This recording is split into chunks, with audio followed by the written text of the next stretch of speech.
Hey everyone, my name is AJ. I am the wholesale account manager and a part of the sales team here at 8 Ounce Coffee. And today we're going to be reviewing the Gabby Dripmaster A and B by Glowbeans. For the better part of the last decade, the coffee community has utilized the gooseneck kettle to create accurate and consistent pour over coffees. And let's be honest, it looks really cool.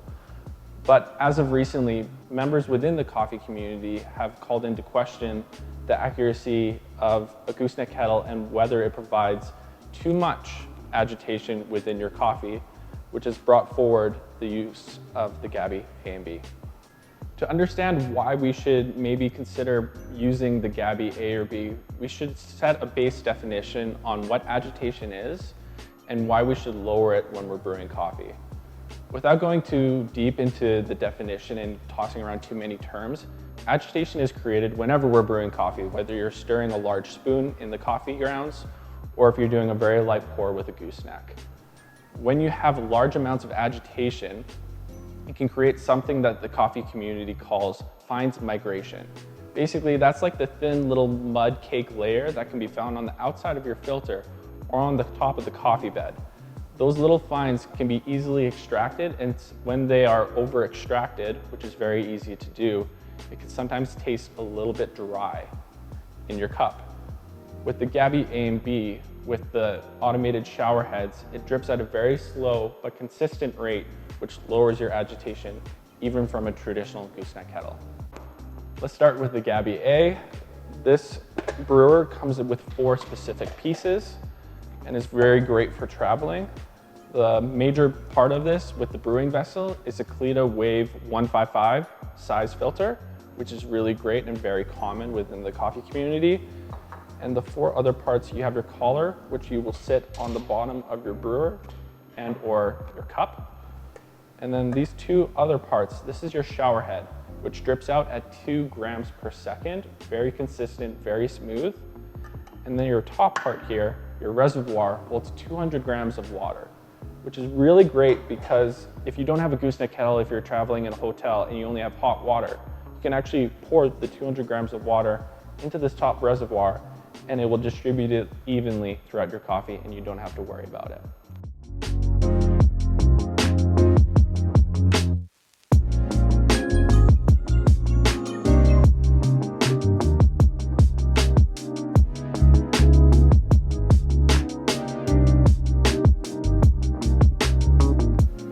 Now let's talk about the Gabby B.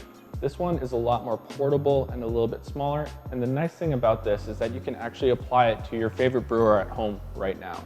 It fits the Hario size 2 or 3 V60, a Kalita 185 flat bottom, or even up to a Chemex Classic 6 cup. The center portion of the shower head holds around 60 grams and the outer rim holds about 40 grams of water.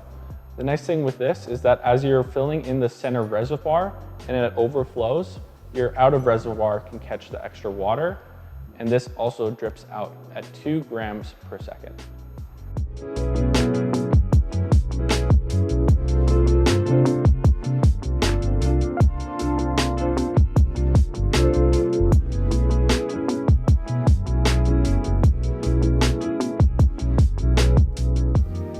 The Gabby A is great for people at home that potentially don't have a brewer already, or they don't have a gooseneck where you can lower your agitation already. It's great for traveling. Like I mentioned, with the reservoir, it holds 200 grams of water, which is great for even just a single cup of coffee. And it's really great for traveling on the road with this nice little case.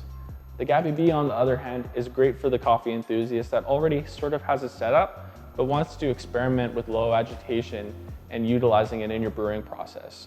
You can use the B when you're brewing even after your bloom or your first pour. You can add the B on after and finalize your final pour with it to lower the agitation. Thank you again for watching this video on the review of the Gabby Dripmaster A and B by Glowbeans. Be sure to like and subscribe to our channel and comment below maybe what video you want to see next or review. My name is AJ, and until next time, happy brewing.